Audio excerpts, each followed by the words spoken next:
You want a little part? I know, I realised, yeah. You want a little part in it, Mark? I'm tripping out. I'm just, where am I? You want to put your part? Spiderman, please can I have a picture, please?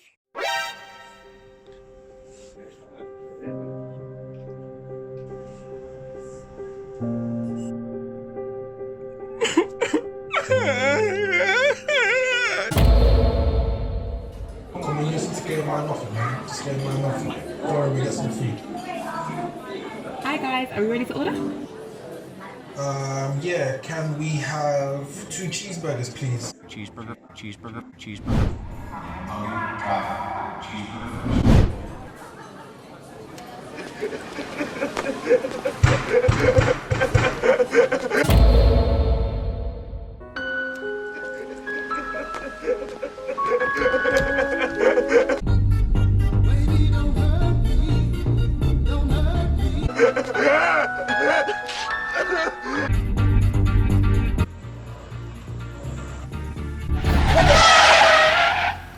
Get on the road! Wait, what the hell?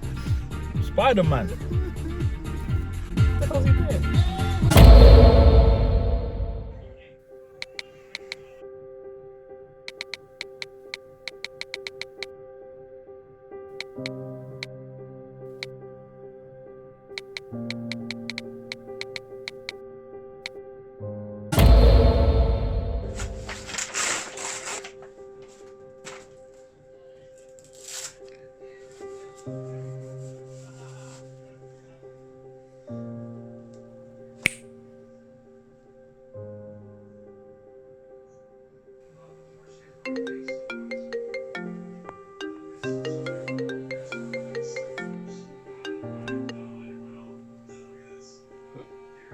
Mr. Stark?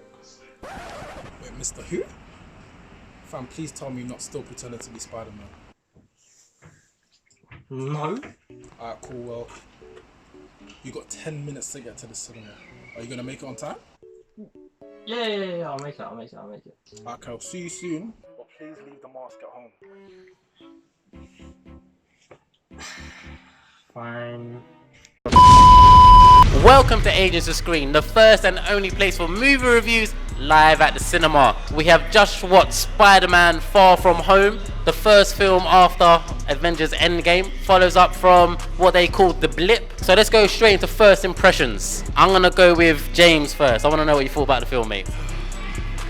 Alright. Saw quite a few things going on in this film. I have to say there was quite a good few references from some of the comics from old school times with Mysterio in it. I mean, we'll get into the negative stuff because there are quite a few things I have to nitpick and say about what happened in this film. But overall, good film. I'd say it's probably 4th place in terms of Spider-Man films for me. First impression, I just thought it was, compared to the other films in the Marvel universe, it was very chilled. I didn't feel like the threat was as immense as other films. So yeah, it was definitely more chilled, more somber. I think that's maybe because of they're younger, it's the kids and they're in school, whatever. So it was more like a kind of, I don't know, I just felt relaxed watching it. I was like, okay, you're doing this, you're gonna do that, you're gonna do this, and then you're gonna win or whatever. So a bit predictable? A little bit, but I guess that's partly the fault of the villain. Not that it was a bad villain, but partly the fault of the villain because we kind of know. I was kind of waiting for the reveal. Whereas I guess if you're casual, you'll wait. You don't know what's going on, and when it happens, you're like, oh crap! What's going on? Go on, Ben. What you got? It's a tough one because first impressions, we're dealing with the fallout from Endgame. This is literally the first film we haven't got that's snap related. So I liked it. It was a really good film, but I don't know. I'm very conflicted right now. That's what I'm gonna say. I'm very conflicted. Okay, really good film, but conflicted. Okay, Ed, set them straight. Alright, look, listen. We just had Endgame. I don't know what people expected. Do you remember when Age of Ultron came out, right? And the very next film after that was Ant-Man, and everyone was like, that was nice and refreshing, no more world level threats, we just got a nice solid individual film. And I think this is what that was for us. I was watching and I thought, finally we got the Spider-Man film we deserved. Yeah, I finally saw Spider-Man done correctly, and I'm just like, yeah, thank you very much. He's an intelligent young man, and I got to see that in full force. Okay, very interesting. Daryl, you ready now? I mean, calling him a smart individual is a bit weird. Oh, okay, look, we'll get into all that. Let me just say my first impression. I'm so sorry to cut this, but obviously the reason why I said that is because we don't get to see Peter Parker as an intelligent young man in the MCU. We've finally seen that. Okay. That's what I'm saying. Fine. But the way how the film started off, and this is coming from a casual, right? They gave you this real proper threat, you know, like, oh man, like, you know, there's different multiverses and worlds, and I need to stop these elementals before they're out. And I'm like, wow, that sounds kind of cool. And then obviously, as the film progressed, I started noticing this film was just a whole troll. Like, the whole thing was a troll. And I feel like I gave money to this film, and it didn't build anything. I didn't get anything from this film. Like, what did I learn after this whole film? Like, when we've finished the film now, what's happened? How has this progressed further? I don't understand. So the examples I've heard is people say, oh, he's just a kid, you know, he's learning, he's just a kid. Well, how many films do I have to get for him to actually be like on levels? Your first impressions, yeah? This is my first impression, but I'll go into the things I don't like. So you gotta remember. So in turn, oh, you're still going? Yeah. So oh wow, turn, first impression. First impression, this film's a troll. Okay, so that's our first impressions. Let's find out a little bit about what we actually did like about the film. Daryl, your first impressions seemed a little bit negative, slightly aggressive. Okay. So what did you like about the film? What I liked about the film, I did like his suit. I have to do it because in the trailer, I wasn't a fan of that black suit. But then when he made it, you know, I actually enjoyed it. Is that it? You seem to struggle to find things you like there. So you liked his suit and you liked Jake Gyllenhaal. The special effects were decent. Okay, yes, they was. Yeah. Thank you. So Aaron, what did you like about the film? Mysterio was sick. Straight up. Yeah, he was. I was really looking forward to once he, you know, his proper motive came. Every scene where he was on, well, the first scene where he was fighting Spider-Man was sick. And I was thinking, how are you actually going to beat him? Because he's actually teeth. The bit with the Marvel zombie Iron Man that came out of the ground was sick. As we know, we all know Mysterio, what he's about. It's all like smoke and mirrors. So as a casual would be like, oh no, wow, didn't see that coming. But we're like, okay, it's gonna come, but we didn't know how they was gonna reveal it. But one thing I will say is Tom Holland is now a national treasure. He is now a national. We must protect Tom Holland at all costs. He played that awkward little, like, smart kid just trying to save everyone. He perfected it. Like, that was just Tom Holland. Protect him at all costs. That's all I can say. Tom Holland, protect him at all costs. So, fan of Tom Holland's performance. Me personally, I actually think Jake Gyllenhaal overshadowed Tom Holland's performance. I thought Jake Gyllenhaal was superb.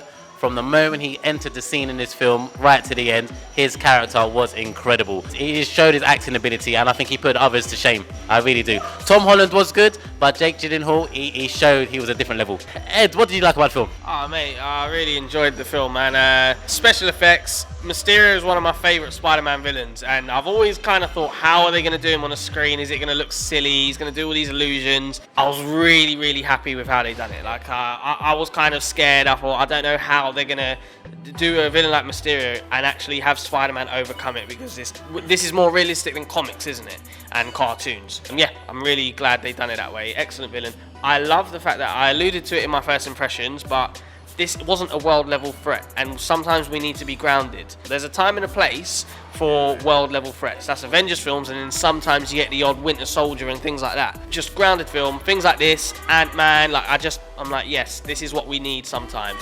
James, what do you like about the film? I know there's some good things you liked. So first of all, I want to say this has confirmed for me that he is the best Peter Parker and Garfield's the best Spider-Man. I think he's done a great job as being Peter Parker.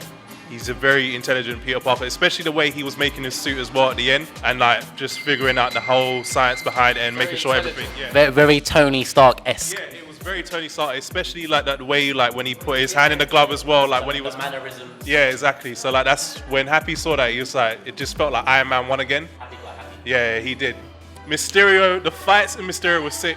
One reference that they had for that as well was from like an old school comic from Mysterio and Spider-Man, when Mysterio allegedly shrunk Spider-Man and like he was a giant, but he was actually an illusion. So that was actually a sick reference for that as well. I think they did a brilliant job with Mysterio. I didn't know what they were going to do with him. I thought like he was from another universe at the time being, and then it turned out he wasn't. I wasn't a fan of the way they integrated him in, but him as a character, I think he definitely stole the show as a very good Spider-Man villain. And also, I'll tell you what, you remember earlier again, I alluded to it being Spider-Man we deserved and stuff like that. One of the bits I was mainly referencing was his spider sense, or his Peter Tingle, or whatever the flip they wanted to call it, whatever. But like, basically, throughout the MCU, there's been people online like saying, does he have spider? Does he not? I know we saw in Infinity War when the hairs went up on his arm in New York or whatever.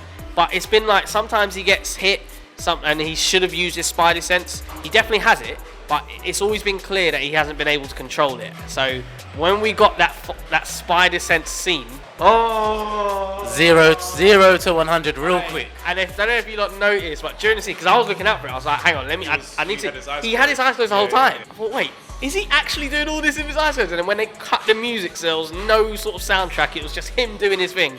I thought that's actually my favourite scene in the film. That was a very good scene. You know, for a moment in that scene when he thinks he's beaten Mysterio or beaten Beck, and you hear the gunshot, I thought he got shot. Because there's a smashed window behind him. I thought he's gone the wrong way, and the spider sense let him down a little bit. That took me by surprise. And the fact that the other worry with Mysterio was that they're going to put a fishbowl on someone's head and it's going to look dumb, but it actually looks sick. Yeah, it was Mysterio.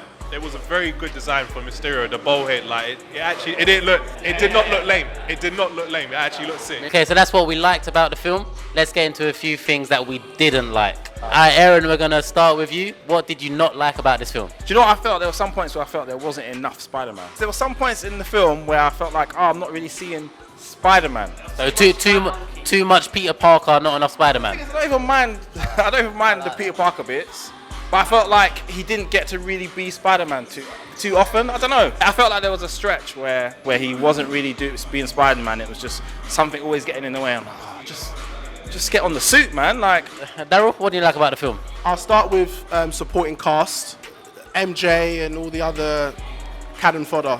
The thing is, I've never liked Ned's character anyway, personally, but MJ, I was expecting this is like an introvert MJ. She's like, socially awkward. Yeah, but we know that. But the thing is, the MJ I'm used to is, like if you've seen the cartoons or whatever, she's quite like confident, like she's like outspoken. Do you know what I mean? And this one just seemed a bit I don't know, I just wasn't feeling her. And they made this, what's her name, Zendaya? Yeah. They made her unbuff. I don't know how that's possible. Like, wow. I don't think they could ever make Zendaya unbuff. But that's what, and MJ's, I'm not saying she's supposed to be like super attractive or anything, but they could have at least made her a bit more like, Because you're used to MJ being red hair, white woman. Well, not even. I mean, is that what you like? Or even even if they had like maybe a red streak or something, just to like. No. I'm just saying. I've said from the beginning, I'm not really a fan of Tom Holland's Spider-Man. I think Andrew Garfield is a better Spider-Man in my opinion. I also felt that when I watched Andrew Garfield, I felt like there was a dark side to the whole situation. Like it was more of a threat. Flipping Gwen Stacy had to save her, broke her neck back and died. You know what I mean? That was a harsh scene. But this film felt like a comedy. Do you know what I mean? It was like a love story / comedy. And like Aaron said, there wasn't enough Spider-Man in the sense that he's just going around going, I don't want these glasses, I just want to be with my girl. And then she could argue and say, he's just a teenager trying to make it. Fine. I came to watch Spider-Man. I didn't come here to watch, I'm going on holiday and then trying to avoid my responsibilities. Not that. So James, is here what you got to say we don't like about the film? So two main things that I didn't like about the film. The first thing is that it looked like they were going to try and introduce the multiverse. And then obviously they didn't because he lied about it. The second thing is the ending of like when they drop like Peter Parker as Spider-Man, which is mad because it's mad, and it's also I feel like it's unnecessary because we're not going to have another Spider-Man film from MCU now. It's going back to Sony. No, we might. That's not. We have to. They can't leave it on a cliffhanger like that. Everyone knows now, so those are my two main gripes about the film. Yeah, I think teasing us with the multiverse is a little bit out of order, man. They just tickled us, got us all ready, and then just left us with nothing. They just tickled you, got you ready to go. As soon as you're ready, walk away, nowhere to pull it. So that's what we've got to say about Spider-Man Far From Home. Let's get into scores. I'm going to start with our resident Spider-Man fanatic. Ben? Alright, Spider-Man Far From Home. It's hard because I really enjoyed the film. I did enjoy the film. I love the special effects. I love how they, I'd say, almost perfected his character from what we've seen in the comics. Jake Gyllenhaal, I love his performance, but I will admit I would have liked to see a bit more web slinging action. I would have liked it, but all in all, I think it's a great film for the casual, the die-hard comic book fan. They'll still enjoy it. So I'm gonna give him 8.5. Set us off there with 8.5 from Ben. James? I'm going to give this an 8. Yeah, this is straight 8. So at first, this was the 4th best Spider-Man film. I'm going to knock this up to 3. Classic, every time. The reason why I'm knocking it up is because when you lot were talking about the Mysterio fight, bringing that back, it was actually a sick fight, and it was, for me, it was better than the original Spider-Man 2. So yes, I will put it up to the 3rd best film that Spider-Man's done, and it's an 8, definitely. At a risk of knocking it down a peg, Daryl, what's your score? Well, I think everyone knows my discrepancy with this film. I thought it was a complete troll film. Not a massive fan of Tom Holland. I'd like to see more Spider-Man. I hope maybe if Sony take back the license, because the Homecoming movie and Far From Home are not great at the Spider-Man films. So with that said, I was kind of, juggling, trying to figure out what score should I give this film. And I'm either going to give it a 6.5 or I'm going to give it a 7. I'm going to be nice. I'm going to give it a 7. This film, basically, I could have walked away and not had to watch this film. It didn't add anything to the MCU. Ed, what do you score the film out of 10? Yeah, again, this is a standalone film. Like, I don't see the problem with all that. It doesn't have to elevate the MCU. It is a film by itself. Go back to basics. We got to see a Spider-Man film, and we did. So it was a sick film. I give this film an 8.5. Spider-Man we deserved. There is no Peter Parker better than Tom Holland. He has solidified his place as the true Parker. Aaron, we'll come to you. Score out of 10, please. Yeah, I enjoyed the film. Mysterio was sick. The fight with him and Spider-Man was sick. Spider-Sense was sick. There was also 2 little Easter eggs, I don't know if anyone noticed, I'm just going to mention quickly, from the PS4 Spider-Man game. Yeah, the bit where he did the selfie when he was swinging, and in the post-credit scene where he jumped onto the lamppost and landed on it, they done the same camera shot, everything. Oh, it was sick. But anyway, that said, I will give this a 7.5. I enjoyed the film. I just wish there was a little bit more Spider-Man in it. Me personally, good film. I thought Mysterio was incredible. Jake Gyllenhaal was very good. I think when he first trapped Spider-Man in his illusions, it's what I was waiting for the whole movie, and I was not disappointed. I think Itachi would have done it better, to be fair, but it was very good. I did have a few grabs with it. I thought the film tried to be a little bit too funny in places where it didn't need to be. With that said, it was a good film. I did enjoy it in parts, but I was also disappointed, so I'm actually going to give it a 6.5. Get in there, yeah! So that brings our review to an end. Our average score is floating somewhere around here. We have been the Agents of S.C.R.E.E.N. As always, until next time, peace. That's right, but then, man outside.